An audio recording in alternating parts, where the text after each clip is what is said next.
台湾工艺比赛明年将迈入第30档，伫今年转型升级为台湾工艺奖，创建工艺人才培育系统，完善台湾工艺产业。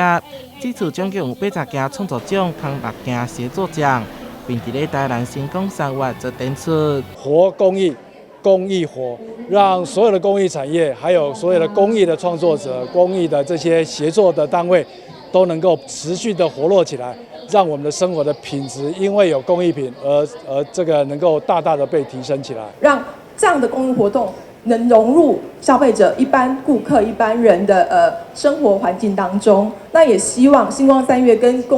公益中心未来的合作，能为台湾的一些公益的一些发展能永续的发展尽一份心力。今年的主题是自然永续循环，创作者使用各种不同的媒材，以作品探讨环境影响，同时探索工艺技术和精神。其中这项作品《彼岸》就呈现出生命循环的意涵，表达出祝福甲传承的心意。那我这一次的作品叫做《彼岸》，然后我特别使用了跟碳着的痕迹，这是我自己去发展出来的一个工艺的技术。那我所有的作品都是用冷接。那冷接的话，在金属工艺里面，就是它挑战的是每个人对于金属材料的驾驭的能力。现场也展出得到新港3月特别奖的传家宝盒，以及结合其他工艺创作者